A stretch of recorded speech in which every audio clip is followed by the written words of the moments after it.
नमस्कार आप सभी को एक बार पुनः आपका स्वागत है जॉब्स वाला के आपके अपने चैनल में।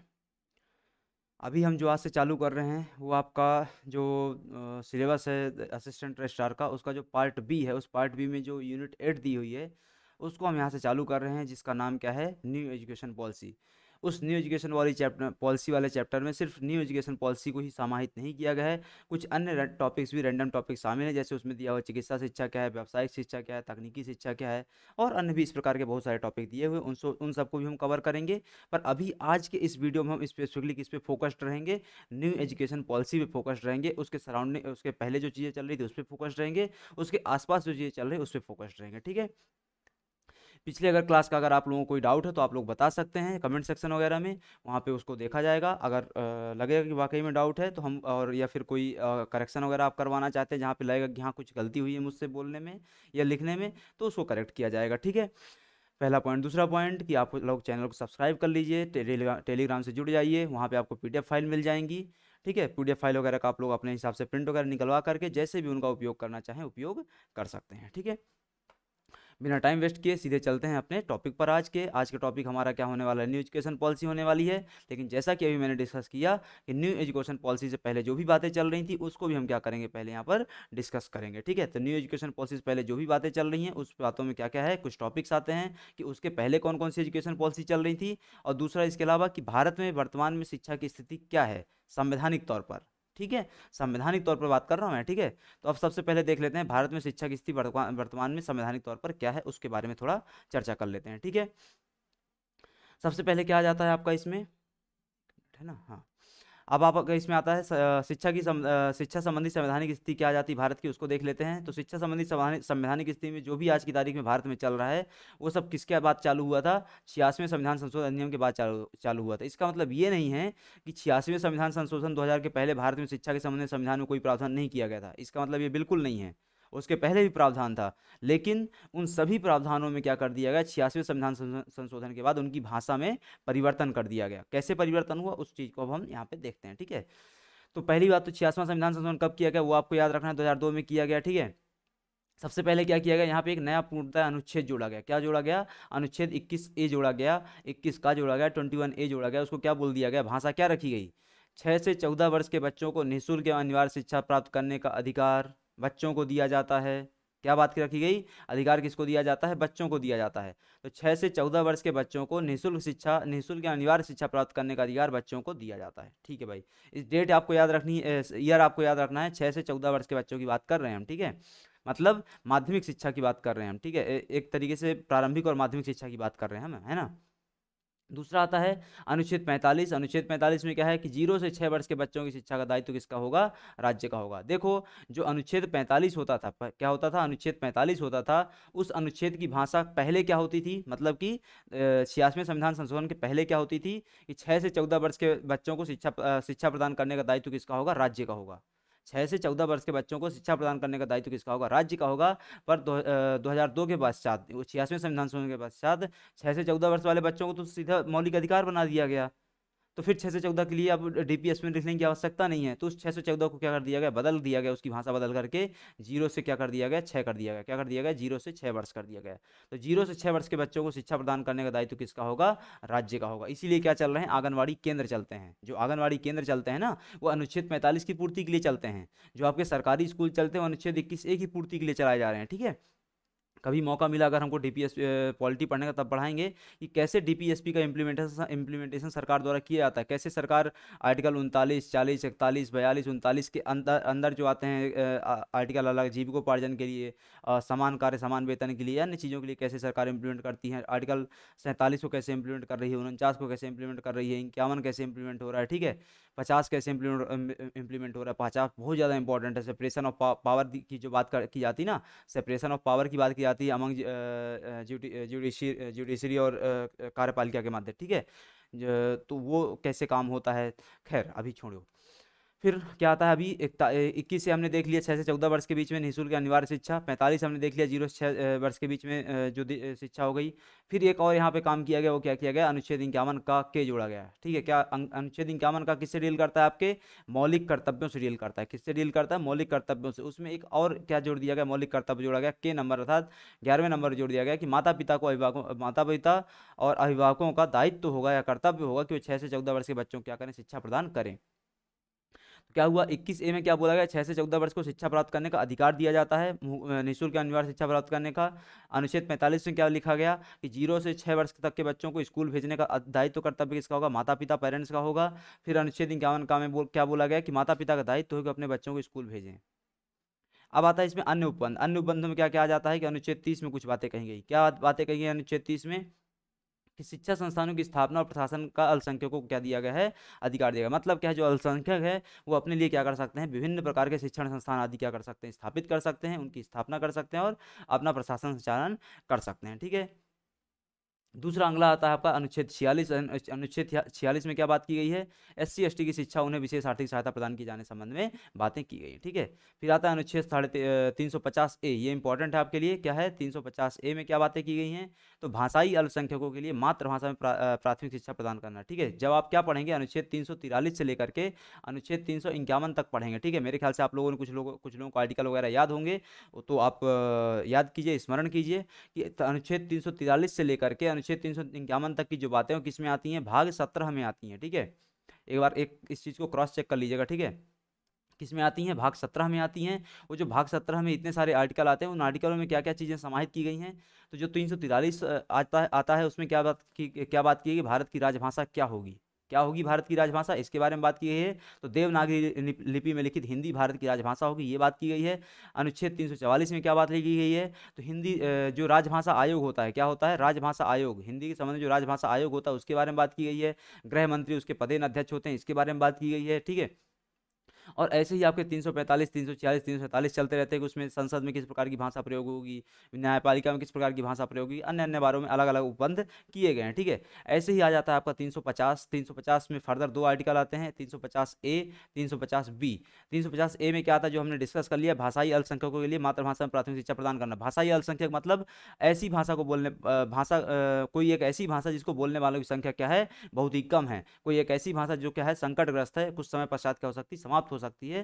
तो इस प्रकार के भाषाइयों को क्या करना, हमको संरक्षण प्रदान करना है। ये बात कहाँ लिखी गई है, 350A में लिखी गई है।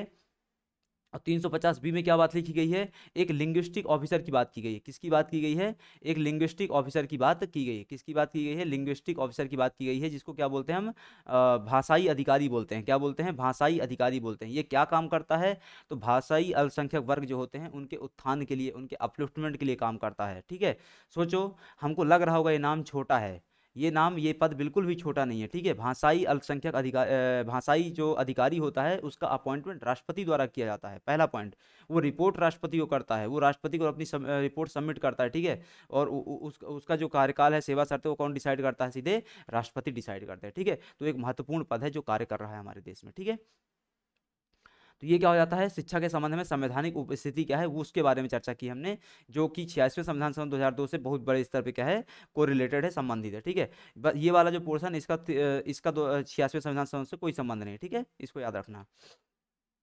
अब आता है 2020 वाली जो शिक्षा नीति, उसमें जाने के पहले कि हमारे देश में जो विकास की यात्रा है, भारतीय शिक्षा की विकास की यात्रा नीतियों के संबंध में, उसको देखते हैं। उसमें सबसे पहली जो नीति हमारे देश में आई थी, वो कब आई थी, 1968 में आई थी।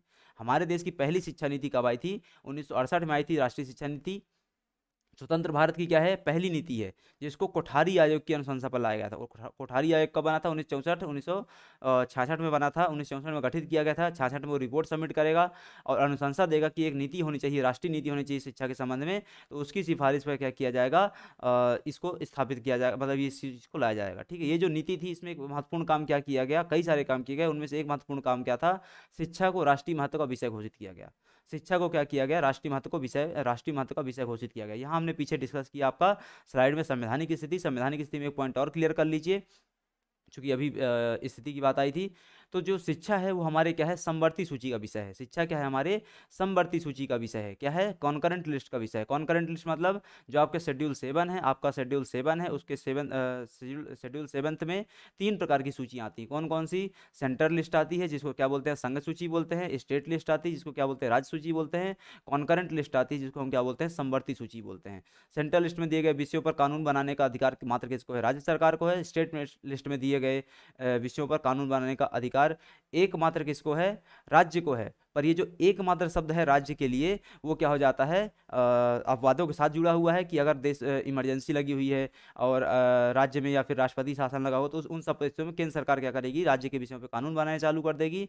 और तीसरा आता है आपका कॉन्करेंट लिस्ट। कॉन्करेंट लिस्ट में केंद्र सरकार और राज्य सरकार दोनों कानून बना सकती हैं। बस उसमें क्या है, अंतर है कि अगर किसी एक सेम विषय में राज्य सरकार भी कानून बनाती है और केंद्र सरकार भी कानून बनाती है, तो केंद्र सरकार कानून क्या हो जाएगा, ज़्यादा प्रभावी माना जाएगा। ठीक है।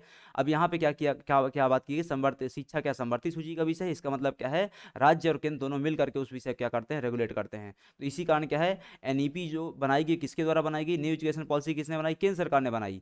ठीक है। पर उसको लागू कौन करेगा, राज्य सरकार करेगी। ठीक है। आ जाओ वापस।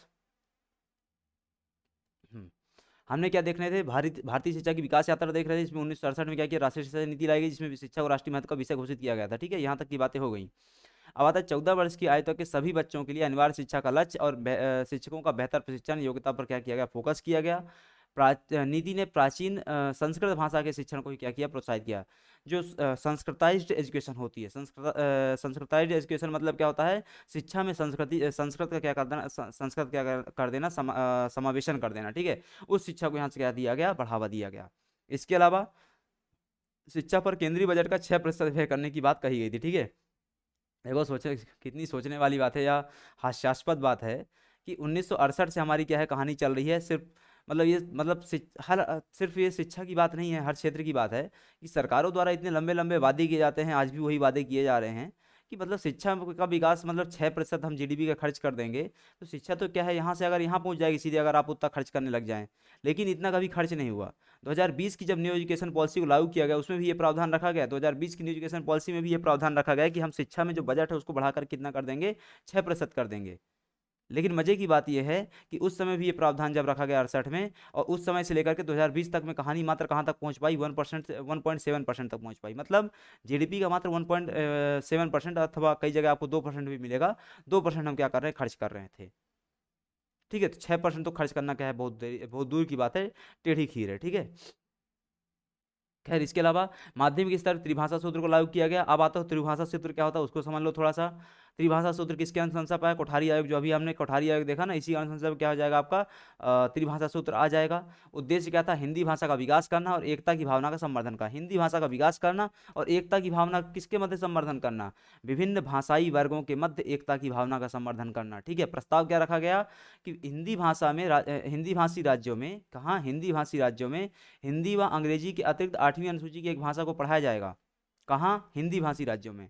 हिंदी भाषी राज्य मतलब मध्य प्रदेश, उत्तर प्रदेश, हरियाणा, यहाँ तमाम जो राज्य फैले हुए हैं, यहाँ हिंदी तो पढ़ाई जाएगी, अंग्रेजी तो पढ़ाई जाएगी, साथ ही साथ 8वीं अनुसूची की भी एक भाषा पढ़ा दो। ये क्या हो गया, हिंदी राज्यों के लिए। अहिंदी भाषी राज्यों के लिए, गैर हिंदी भाषी राज्यों के लिए क्या रखा, प्रावधान रखा गया कि आप अपने प्रादेशिक भाषा और अंग्रेजी के साथ, प्रादेशिक भाषा मतलब समझ लो आप तमिलनाडु में रहते हैं तो आपके लिए प्रादेशिक भाषा क्या हो गई, तमिल हो गई और अंग्रेजी हो गई, आपको जो पढ़ना है। ठीक है। तो प्रादेशिक भाषा और अंग्रेजी के साथ साथ हिंदी को भी पढ़ाया जाएगा। ये क्या होता है, त्रिभाषा सूत्र होता है। तो हिंदी भाषी राज्यों के लिए हिंदी अंग्रेजी के साथ 8वीं अनुसूची की एक भाषा। 8वीं अनुसूची में कितनी भाषाएं हैं, 22 भाषाएं हैं। 8वीं अनुसूची में कितनी भाषाएं हैं, 22 भाषाएं हैं। कौन कौन से उसमें संशोधन से आई थी, 2171 कौन कौन से, 2171, 21st amendment, 71st amendment, 92nd amendment. ठीक है। यहाँ से आपका क्या जोड़ा गया, सिंधी भाषा जोड़ी गई थी। यहाँ से आपका कौन सा जोड़ा गया था, नेपाली वगैरह जोड़ी गई थी, और यहाँ से बोडो डोगरी, मैथिली, संथाली वगैरह जोड़ी गई थी। ठीक है। तो इसको खैर आप देख लीजिएगा, जो भी आपका काम में आ जाएगा, सही शायद कहीं काम आ जाए। ठीक है। खैर छोड़ो। तो क्या हुआ, यहाँ पे हमने देख लिया हिंदी भाषी राज्यों का और अहिंदी भाषी राज्यों का। अहिंदी भाषी राज्यों का क्या हो गया, प्रादेशिक भाषा और अंग्रेजी के साथ साथ क्या करेंगे, हिंदी पढ़ाएंगे। विशेष क्या है कि प्रारंभ में राज्यों द्वारा प्रस्ताव को अस्वीकार कर दिया गया। राष्ट्रीय शिक्षा नीति 2020 का इसको क्या बनाया गया है, अंग बनाया गया। ठीक है। राष्ट्रीय शिक्षा नीति 2020 का इसको क्या किया गया है, अंग बनाया गया। यहाँ पे 2020 कर लीजिएगा। ठीक है। उसका पार्ट है, और अभी क्या है, राज्यों ने फिलहाल वर्तमान में तो इसको क्या है, स्वीकारता प्रदान करी है। खैर, अब आता है आपका अगला राष्ट्रीय शिक्षा नीति 1986। पहले कब आया था आपकी जो राष्ट्रीय शिक्षा जो आपकी इसके पहले जो राष्ट्रीय शिक्षा नीति आई थी, पहली शिक्षा नीति, वो कब की हो गई थी आपकी? 68 की हो गई थी। और 68 के पश्चात कब आती? सीधे 1986 में आती। ठीक है, तो इस नीति का उद्देश्य क्या था? असमानताओं को दूर करना। शिक्षा में जो असमानताएं, शिक्षा में लैंगिक असमानताएं हैं, शिक्षा में वर्गीय असमानताएं, शिक्षा में जातीय असमानताएं, शिक्षा में धार्मिक असमानताएं हैं। ठीक है, तो इस प्रकार की जो असमानताएं विद्यमान है शिक्षा में, उसको क्या करना? समाप्त करना। विशेष रूप से भारतीय महिलाओं, अनुसूचित जातियों, जनजातियों, समुदायों के लिए शैक्षिक स्तर की बराबरी क्या करना? विशेष जोर देना। इसके अलावा कुछ और काम किए गए। ये क्या था? ऑपरेशन ब्लैक बोर्ड चालू किया गया। ओपन यूनिवर्सिटी, मुक्त विश्वविद्यालय, आपके सिलेबस का हिस्सा है, हम इसको पढ़ेंगे आगे चल करके। ठीक है, मुक्त विश्वविद्यालय के सिद्धांत को लागू किया गया। ग्रामीण विश्वविद्यालयों के सिद्धांत को लागू किया गया। जैसे क्या हो गया मध्य प्रदेश में चित्रकूट में ग्रामीण विश्वविद्यालय चलता है। ठीक है, मध्य प्रदेश के चित्रकूट में महात्मा गांधी ग्रामीण विश्वविद्यालय संचालित है। इसके अलावा प्रौढ़ शिक्षा को प्रोत्साहित किया गया। प्रौढ़ शिक्षा मतलब क्या होता है? वयस्कों को शिक्षा प्रदान करना। किसको? वयस्कों को। हमारे देश में अशिक्षा का स्तर बहुत ज़्यादा व्यापक था। उस बहुत ज़्यादा व्यापक स्तर में ज़्यादा पार्टिसिपेशन किसका था? ऐसे लोगों का था जिनने अपने बचपन में शिक्षा प्राप्त नहीं करी और अब वो क्या बन चुके हैं? वयस्क अथवा प्रौढ़ बन चुके हैं, तो उनको शिक्षा प्रदान करो। ठीक है, तो ये कुछ प्रावधान किए गए थे। इस नीति में एक माइन्यूट क्या हुआ था? परिवर्तन हुआ, संशोधन हुआ। कब हुआ? 1992 में हुआ, जो हमारे यहाँ काम का बहुत ज़्यादा नहीं है। आपको बस याद रखना है कि 86 वाली पॉलिसी में संशोधन कब किया गया था? तो 1992 में क्या किया गया था। ठीक है, ये हो गया। अब आओ अगली स्लाइड में। आता है राष्ट्रीय शिक्षा नीति 2020। जो राष्ट्रीय शिक्षा नीति 2020 है, उसको अनुमोदन कब मिला? इसको आपको याद रखना है। उसको अप्रूवल कब मिला सरकार का? 29 जुलाई 2020 को। मतलब इस तारीख को क्या किया गया? 29 जुलाई 2020 की तारीख को राष्ट्रीय शिक्षा नीति को क्या किया गया? जनता के सामने, देश के सामने प्रस्तुत किया गया, रिलीज किया गया, अनुमोदित किया गया, अप्रूवल दिया गया। ठीक है, जो भी है। तो नई शिक्षा नीति 34 वर्ष पुरानी जो राष्ट्रीय शिक्षा नीति 1986 थी, उसको उसने क्या कर दिया? प्रतिस्थापित कर दिया। मतलब 86 वाली उस तारीख से क्या हो गई? इनएक्टिव हो गई, या प्रक्रिया से क्या हो गई? बाहर हो गई। ठीक है, ये जो नई शिक्षा नीति है, उसके निर्माण के लिए जून 2017 में क्या किया गया था? इसरो के पूर्व अध्यक्ष डॉक्टर कुमार, पूर्व इसरो प्रमुख डॉक्टर के कस्तूरीरंगन की अध्यक्षता में एक समिति गठित की गई थी। और इस समिति ने मई 2019 में राष्ट्रीय शिक्षा नीति का मसौदा क्या किया था? ड्राफ्ट। मसौदा मतलब क्या होता है? ड्राफ्ट किया था, प्रस्तुत किया था। ठीक है, तो क्या हुआ भाई? यहाँ पे सीधी सी बात है, 34 वर्ष पुरानी जो शिक्षा नीति थी, उसको क्या किया? रिप्लेस किया गया। किसके द्वारा रिप्लेस किया गया? 2020 वाली नीति के द्वारा रिप्लेस किया गया। पर उसके पहले क्या हुआ? कुछ घटनाक्रम हुआ। क्या घटनाक्रम हुआ? जून 2017 में इसरो प्रमुख, पूर्व इसरो प्रमुख के कस्तूरीरंगन की अध्यक्षता में एक समिति गठित की गई थी। उसने मई 2019 में एक ड्राफ्ट सबमिट किया। किससे संबंधित ड्राफ्ट? एजुकेशन पॉलिसी संबंधित ड्राफ्ट सबमिट किया। ठीक है, नई शिक्षा नीति 2020 के तहत वर्ष 2030 तक सकल नामांकन अनुपात, मतलब ग्रॉस एनरोलमेंट रेशियो, मतलब बच्चों का नामांकन किस स्तर तक होना चाहिए? तो 2030 तक में 100% नामांकन का प्रावधान किया गया है। 100% नामांकन का लक्ष्य रखा गया है। देखो, बहुत टेढ़ी खीर है। क्या है? बहुत टेढ़ी खीर है। मतलब समझ लो कि बहुत ही ज़्यादा टेढ़ा है। मतलब 100% बच्चों को आप स्कूल में लाना क्या हो जाता है? पसीने छूट जाएंगे आपके। ठीक है, क्योंकि 50 प्रकार की समस्याएं, आर्थिक और सामाजिक समस्याएं हमारे देश में विद्यमान है। उन 50 प्रकार की आर्थिक सामाजिक समस्याओं से लड़ने में ही क्या हो जाएगा? आपकी एनर्जी क्या हो जाएगी? वेस्ट हो जाएगी। ठीक है, खैर, सरकार ने लक्ष्य क्या रखा वो आपको याद रखना है कि 2030 तक में 100% क्या करना है? लक्ष्य रखा गया है। नई शिक्षा नीति के अंतर्गत केंद्र और राज्य सरकार के सहयोग से शिक्षा क्षेत्र पर जीडीपी के 6%, अभी हमने पीछे बात करी थी ना, जीडीपी का 6% खर्च किया जाएगा। नई शिक्षा नीति घोषणा के साथ ही मानव संसाधन मंत्रालय का नाम बदलकर क्या कर दिया गया? शिक्षा मंत्रालय। इसको पीछे हमने डिस्कस कर लिया था, इसमें बहुत ज़्यादा डीप में जाने की आवश्यकता नहीं है। अब आते हैं वर्तमान में इस शिक्षा व्यवस्था के कारण, जो नई शिक्षा नीति आई, इसके कारण हमारे देश में क्या शिक्षा व्यवस्था स्थापित हो चुकी है। तो अगर पुरानी वाली जो शिक्षा व्यवस्था उसके बारे में देखें तो 5+3+2+2 के रूप में चल रही थी। 5+3+2+2 के रूप में, मतलब प्राथमिक शिक्षा 5 साल की, माध्यमिक शिक्षा 3 साल की, हाई स्कूल की शिक्षा 2 साल की और हायर सेकेंडरी की शिक्षा 2 साल की। ठीक है, प्राथमिक शिक्षा मतलब कक्षा 5 तक, माध्यमिक शिक्षा मतलब कक्षा 8 तक, हाई स्कूल की शिक्षा मतलब कक्षा 10 तक, हायर सेकेंडरी स्कूल की शिक्षा मतलब कक्षा 12वीं तक। और फिर क्या आ जाता था? यहाँ से आपका ग्रेजुएशन चालू हो जाता था। ग्रेजुएशन क्या होता था? या तो 3 साल का रहेगा, या 5 साल का रहेगा, या 4 साल का रहेगा। ठीक है, ये 6 साल का रहेगा, जो भी है। ठीक है, कुछ ग्रेजुएशन क्या है, नॉन टेक वाले 3 साल के होते हैं, टेक वाले कुछ 4 साल के भी होते हैं, कुछ 5 साल के भी होते हैं, और कुछ 6 साल के भी होते हैं। ठीक है, जैसे BA LLB वगैरह में जाओगे तो 6 साल के आपको वहाँ पे मिल जाएंगे। खैर, अब आते हैं नई शिक्षा नीति पे। नई शिक्षा नीति के आधार पे अब नई शिक्षा व्यवस्था क्या बन गई हमारे देश में? तो नई शिक्षा नीति के आधार पे नई शिक्षा व्यवस्था में क्या हो गया है? 4 स्टेज आ गई हैं, foundation stage, preparatory stage, middle stage और सेकेंडरी स्टेज। अच्छे से नाम याद रखना है आपको इन सब चीज़ों का, ठीक है। क्या क्या है, 3 से 8 वर्ष में क्या आ जाएगा, फाउंडेशन स्टेज। यहाँ पे वर्ष की बात की गई है बाकायदा, उसमें क्या बात की गई है, एजुकेशन पॉलिसी में कक्षाओं की बात नहीं की गई है, वर्ष की बात की गई है। वर्ष मतलब आयु की, बच्चे की आयु की बात की गई है। तो बच्चा जब 3 से 8 वर्ष का रहेगा तब वो फाउंडेशन स्टेज में पढ़ाई करेगा, जब 8 से 11 वर्ष का रहेगा तब वो प्रिपरेटरी स्टेज में पढ़ाई करेगा, जब 11 से 14 वर्ष का रहेगा तो वो मिडिल स्टेज में पढ़ाई करेगा, जब 14 से 18 वर्ष का रहेगा तब वो सेकेंडरी स्टेज में पढ़ाई करेगा। क्योंकि सरकार ने इसमें बात नहीं करी कि एग्जैक्टली कौन सी कक्षाएं, पर फिर भी हम समान तौर पे समझ सकते हैं कि यहाँ पे क्या है, आंगनवाड़ी कक्षाओं की बात की जा रही है, KG1 KG2 इन सब की बात की जा रही है। यहाँ पे कक्षा 5 तक की बात की जा रही है, यहाँ पे कक्षा 8 तक की बात की जा रही है और यहाँ पे कक्षा 12वीं तक की बात की जा रही है, ठीक है। तो ये पूरी क्या है व्यवस्था आपकी इस प्रकार से नई शिक्षा नीति में बनाई गई है, ठीक है। अब आते हैं कि अलग अलग सेक्टर्स में क्या क्या प्रावधान किए गए हैं, उसको थोड़ा सा देख लेते हैं। प्रारंभिक शिक्षा के संबंध में क्या प्रावधान है, तो 3 से 8 वर्ष की आयु के बच्चों के लिए शैक्षिक पाठ्यक्रम का 2 समूह में क्या किया गया, विभाजन किया गया है। 3 वर्ष से 6 वर्ष की आयु के बच्चों के लिए आंगनबाड़ी, बाल वाटिका, प्री स्कूल आदि का क्या किए जाएंगे, स्थापित किए जाएंगे। जो आपका क्या था, अभी हमने पीछे देखा ना, फाउंडेशन स्टेज, तो फाउंडेशन स्टेज के लिए क्या किया जाएगा, बाल वाटिका अथवा आंगनबाड़ी स्थापित की जाएंगी, ठीक है। जैसे आपके किंडरगार्टन स्कूल चलते हैं ना, किंडरगार्टन स्कूल चलते हैं, ठीक है, वैसे ही क्या किया जाएगा, यहाँ पे ये व्यवस्था बनाई जाएगी, ठीक है। इसके अलावा क्या है, 3 से 8 वर्ष की बच्चों के लिए शैक्षणिक कार्यक्रम में 2 समूह हो गए। पहला क्या हो गया, ये वाला समूह हो गया, दूसरा 6 से 8 वर्ष वाला। इसमें क्या किया जाएगा, कक्षा 1 और 2 में शिक्षा प्रदान की जाएगी, ठीक है। इसके लिए एक और चीज़ क्या की गई है, तो उस चीज़ को देख लेते हैं। तो उसके तहत क्या किया गया है, ECCE मतलब क्या है, early childhood care and education.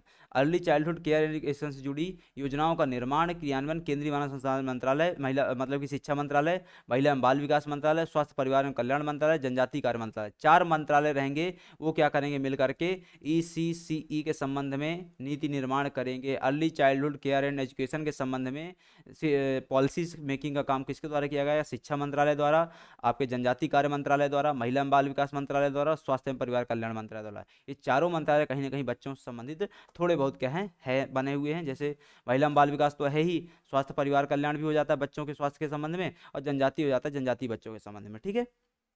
यहाँ से क्या होती बात, हमारी प्रारंभिक शिक्षा के संबंध में समाप्त होती है। देन आता है आपका भाषाई विविधता को बढ़ावा देने और संरक्षण के लिए। तो भाषाई विविधता के लिए सरकार के द्वारा क्या किया गया, ठीक है। तो NEP 2020 में कक्षा 5 तक की शिक्षा मातृभाषा में प्रदान की जाएगी।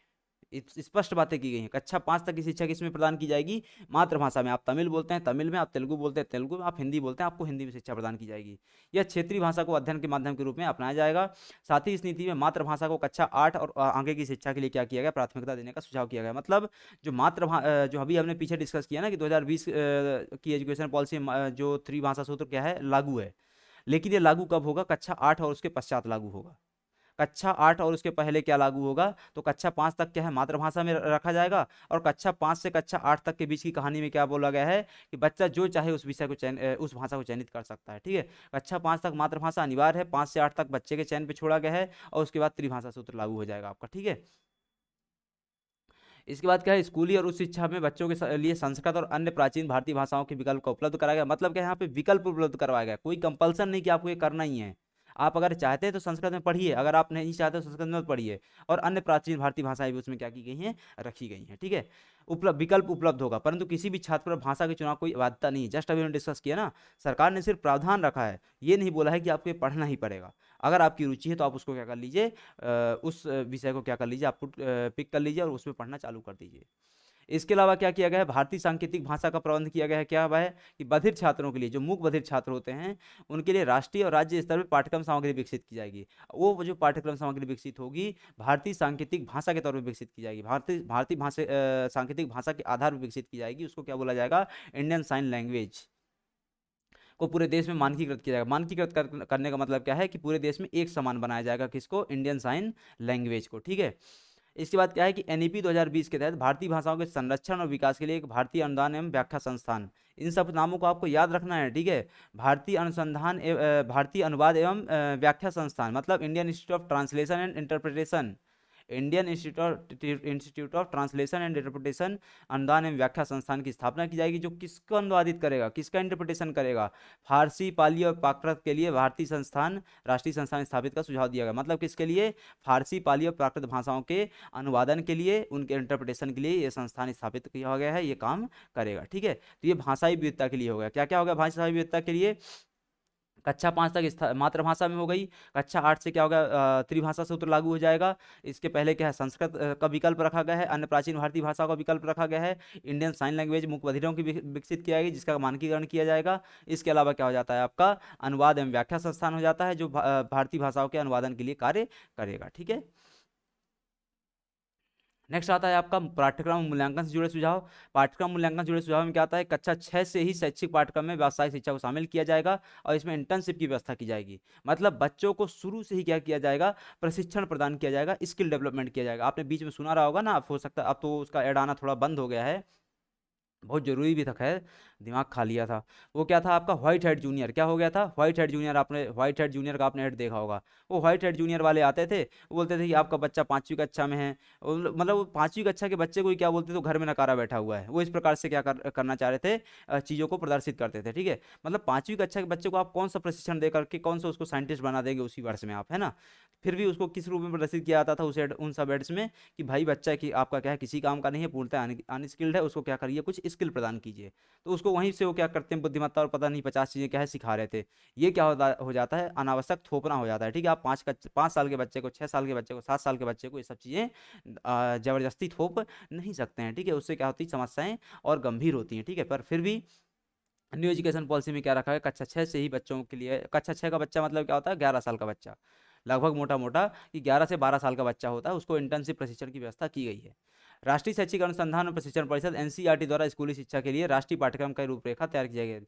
एनसीईआरटी क्या करेगा, नया सिलेबस तैयार करेगा। ठीक है, एक जो इंपॉर्टेंट आपके लिए क्या है कि एक परख नामक यहाँ पे क्या किया गया है, मानक निर्धारित किया गया। ठीक है, छात्रों की प्रगति के मूल्यांकन के लिए मानक निर्धारक के रूप में परख नामक एक राष्ट्रीय आकलन केंद्र बनाया गया है। राष्ट्रीय आकलन केंद्र बनाया गया है, उस राष्ट्रीय आकलन केंद्र का, नेशनल असेसमेंट सेंटर का नाम क्या दिया गया है, परख। ठीक है, आपको परखा जाता है वहां पर, आपको मतलब बच्चों को। छात्रों की प्रगति के मूल्यांकन तथा छात्रों को अपने भविष्य से जुड़े निर्णय लेने में सहायता प्रदान करने के लिए कृत्रिम बुद्धिमत्ता आधारित क्या है, सॉफ्टवेयर का प्रयोग किया जाएगा। हमारे लिए बहुत ज़्यादा काम का नहीं है। ठीक है, आपको परख का याद रखना है, आपको क्या याद रखना है, इंटर्नशिप का याद रखना है। इसके बाद आता है शिक्षण व्यवस्था संबंधित सुधार। शिक्षण व्यवस्था संबंधित सुधार मतलब क्या होता है, शिक्षकों के लिए क्या सुधार किया जाएगा, जो टीचर्स एजुकेशन है उसमें क्या सुधार किया गया। ठीक है, तो शिक्षकों की नियुक्ति में प्रभावी और पारदर्शी प्रक्रिया का पालन तथा समय समय पर किए गए कार्य अप्रदर्शन आकलन के आधार पर पदोन्नति। मतलब शिक्षकों को अब प्रमोशन कब मिलेगा, उनके कार्यों की प्रगति के आधार कार्यों के आधार पर मिलेगा। मतलब आपने अच्छा आउटपुट दिया तो आपको प्रमोशन मिलेगा, अन्यथा क्या है, प्रमोशन नहीं मिलेगा। ये सब कैसे तय होगा, आपकी एसीआर रिपोर्ट के आधार पर तय होगा। ठीक है, इसके अलावा क्या हो जाता है, दूसरा राष्ट्रीय अध्यापक शिक्षा परिषद। राष्ट्रीय अध्यापक शिक्षा परिषद मतलब क्या है, जो हम पीछे पढ़ चुके हैं, एनसीटीई क्या है, national council for teachers education. राष्ट्रीय अध्यापक शिक्षा परिषद वर्ष 2022 तक शिक्षकों के लिए राष्ट्रीय व्यावसायिक मानक का क्या करेगा, विकास करेगा। National professional standards for teachers, राष्ट्रीय शिक्षा मानक का क्या करना, विकास करना। ठीक है, ये कौन करेगा, एनसीटीई करेगा। इस एनसीटीई के बारे में हमने क्या है, पीछे पढ़ा हुआ है। ठीक है, इसके बाद क्या है, राष्ट्रीय शिक्षा अध्यापक शिक्षा परिषद द्वारा एनसीईआरटी के परामर्श के आधार पर अध्यापक शिक्षा हेतु राष्ट्रीय पाठ्य चर्चा की रूपरेखा क्या है, विकसित की जाएगी। राष्ट्रीय पाठ्यक्रम की क्या है, रूपरेखा विकसित की जाएगी। ये हमारे बहुत ज़्यादा काम करेंगे। ठीक है, इसके बाद क्या आता है आपका कि 2030 तक अध्यापन के लिए न्यूनतम डिग्री योग्यता 4 वर्षीय एकीकृत बीडी डिग्री क्या है, अनिवार्य कर दिया गया है। ये चीज़ आपके लिए बहुत ज़्यादा इंपॉर्टेंट है। या आपसे प्रश्न पूछा जा सकता है कि जो बीएड कोर्स वगैरह है उसका आपकी आज की स्थिति में, आज के वर्तमान समय में क्या स्थिति हो गई है, तो वो 4 साल का हो गया। ठीक है, बीएड कोर्सेज क्या हो गए हैं, 2030 तक के तक अध्यापन के लिए क्या किया गया, न्यूनतम डिग्री योग्यता 4 वर्षीय डिग्री क्या है, डिप्लोमा रख दिया गया। बीएड जो कोर्स है, मतलब कि जो एजुकेशन संबंधित जो आपका डिग्री कोर्स होता था उसको क्या आपका कितना कर दिया गया, 4 वर्षीय एकीकृत कोर्स बना दिया गया है। ठीक है, तो इसको आपको थोड़ा याद रखने की आवश्यकता है। अब आखिरी में आता है आपका उच्च शिक्षा के संबंध में क्या प्रावधान किया गया है। तो उच्च शिक्षा के संबंध में एनईपी 2020 के तहत उच्च शिक्षा संस्थानों में सकल नामांकन अनुपात 26% से बढ़ाकर के 50% किया जाएगा। हमने तो पीछे क्या देखा था, 100% देखा था 2030 तक में। वो 100% किसके लिए था, पूरी व्यवस्था के लिए था, स्कूल एजुकेशन के लिए था। ठीक है, यहाँ पे क्या बात की जा रही है, उच्च शिक्षा हायर एजुकेशन के लिए, कि जो अभी वर्तमान में कितना चल रहा है 26% के आसपास, उसको बढ़ाकर क्या कर देंगे हम, 50% कर देंगे। ठीक है, और साथ ही साथ नई 3.5 करोड़ सीटों को क्या किया जाएगा, सृजन किया जाएगा। नई 3.5 करोड़ सीटें वहाँ पे क्या की जाएंगी, अलग अलग फील्ड में एजुकेशन में एड ऑन की जाएगी। ठीक है, इसके अलावा क्या है, एक नई व्यवस्था की गई है, वो क्या है, क्या होता है, मल्टी डायमेंशनल क्या है, एंट्री एग्जिट क्या है, व्यवस्था रखी गई। मतलब मल्टीपल पॉइंट रखे गए एंट्री के और मल्टीपल पॉइंट रखे गए हैं एग्जिट के। मतलब आप कभी भी किसी भी समय शिक्षा व्यवस्था में आइए और कभी भी किसी भी समय शिक्षा व्यवस्था से आप बाहर निकल जाइए। कैसे होगा ये काम, समझो कि एनईपी 2020 के तहत स्नातक पाठ्यक्रम में महत्वपूर्ण सुधार यह किया गया कि इसके तहत 3 से 4 वर्ष के स्नातक पाठ्यक्रम में छात्र कई स्तरों पर पाठ्यक्रम छोड़ देते हैं। मतलब क्या है, आपके कई सारे दोस्त वगैरह होंगे, रिश्तेदार होंगे, है ना, जो क्या है 4 साल की डिग्री को पूरा ही नहीं करते, 2 साल में छोड़ देते हैं, 1 साल में छोड़ देते हैं, 3 साल में छोड़ देते हैं। ठीक है, तो छात्र कई स्तरों पर क्या है पाठ्यक्रम को छोड़ सकते हैं। उन्हें उसी रूप में अनुरूप क्या कर दिया जाएगी, डिग्री प्रदान की जाएगी। मतलब अभी क्या होता है, 4 वर्ष के डिग्री कोर्स को अगर आप बीच में छोड़ते हैं तो आपको किसी प्रकार का कुछ भी डिग्री नहीं मिलती है, सर्टिफिकेट नहीं मिलता, डिप्लोमा नहीं मिलता। पर अब यहाँ पे क्या क्या क्या कर दिया गया, एक सहायता प्रदान कर दी है क्या, कि अगर आप उस कोर्स को 1 साल में छोड़ते हैं तो आपको सर्टिफिकेट दे दिया जाएगा। 4 साल की डिग्री थी, अगर आपने 1 साल में ही छोड़ दिया तो आपको एक सर्टिफिकेट दे दिया जाएगा। अगर आपने 2 साल में छोड़ा है तो आपको एक एडवांस डिप्लोमा दे दिया जाएगा। अगर आपने 3 साल में छोड़ा है तो आपको स्नातक डिग्री दे दी जाएगी। अगर आपने 4 साल में छोड़ा है तो आपको एक स्नातक के साथ शोध पत्र दे दिया जाएगा। ठीक है, तो इस प्रकार से क्या है, व्यवस्था को ज़्यादा अच्छे तरीके से विकसित किया गया है। ठीक है, मतलब अल्टीमेटली अगर आपने 1 साल खपाया अपने एजुकेशन में तो कम से कम उस 1 साल का कुछ तो मिले आपको, तो उसके लिए यहाँ पे व्यवस्था कर दी गई है। इसके अलावा क्या है, विभिन्न उच्च शिक्षण संस्थानों से प्राप्त अंकों या क्रेडिट को डिजिटल रूप से सुरक्षित रखने के लिए एक एकेडमिक बैंक ऑफ क्रेडिट स्थापित किया जाएगा। क्या स्थापित किया जाएगा, एकेडमिक बैंक ऑफ क्रेडिट स्थापित किया जाएगा। इसको आपको याद रखने की आवश्यकता है, जिससे अलग अलग संस्थानों में छात्रों को प्रदर्शन के आधार पर उन्हें डिग्री प्रदान की जाएगी। ठीक है, और दूसरा बहुत महत्वपूर्ण चीज़ क्या है कि एमफिल जो होता था उसको क्या कर दिया गया है, मास्टर ऑफ फिलॉसफी क्या है, मास्टर्स ऑफ फिलॉसफी जो कोर्स होता था उसको समाप्त कर दिया गया है, उसको क्या है पूर्णतः खत्म कर दिया गया है। उसकी जगह अब क्या होगा, जो सिर्फ पीएचडी वाला जो कोर्स चलता था फिलॉसफी में वो सिर्फ चलेगा। ठीक है, अब आता है डिजिटल शिक्षा संबंधित क्या प्रावधान किए गए हैं। तो डिजिटल शिक्षा संबंधित प्रावधानों में क्या है, राष्ट्रीय शैक्षिक प्रौद्योगिकी मंच का क्या किया गया, गठन किया गया। राष्ट्रीय शैक्षणिक प्रौद्योगिकी मंच का गठन किया, नेशनल एजुकेशन टेक्नोलॉजी फोरम का क्या है गठन किया गया है। यह क्या करेगा, तो डिजिटल शिक्षा संस्थान को विकसित करने के लिए अलग प्रौद्योगिकी इकाई का विकास किया जाएगा, जो डिजिटल बुनियादी ढांचे, सामग्री, क्षमता निर्माण आदि के लिए क्या करेंगे, कार्य करेंगे। तो आपको क्या याद रखना है, सिर्फ राष्ट्रीय शैक्षिक प्रौद्योगिकी मंच का नाम याद रखना है, जो डिजिटल शिक्षा के लिए क्या किया गया है, एनईपी के तहत गठित किया गया है। ठीक है, अब आता है आखिरी में आपका HECI मतलब भारतीय उच्च शिक्षा आयोग। तो चिकित्सा एवं कानूनी शिक्षा को छोड़ करके, कौन सी, चिकित्सा शिक्षा और कानूनी शिक्षा, ठीक है, मतलब मेडिकल एजुकेशन और लॉ एजुकेशन को छोड़ करके पूरे शिक्षा क्षेत्र के लिए एक एकल निकाय के रूप में भारत उच्च शिक्षा आयोग HECI, भारत उच्च शिक्षा आयोग के गठन का प्रावधान किया गया है। HECI के कार्यों के प्रभावी और प्रदर्शतापूर्ण निष्पादन के लिए 4 संस्थाओं और निकायों का निर्धारण किया गया। मतलब ये जो HCI है, HECI है, वो 4 संस्थानों के साथ मिलकर के काम करेगा। मतलब इसके तहत 4 संस्थान और गठित किए जाएंगे। वो कौन कौन से हैं आपके, तो एक विनियमन के लिए, प्रक्रियाओं को रेगुलेट करने के लिए क्या किया जाएगा, राष्ट्रीय उच्चतर शिक्षा नियामकीय परिषद का गठन किया जाएगा। किसका, राष्ट्रीय उच्चतर शिक्षा नियामक परिषद का गठन किया जाएगा।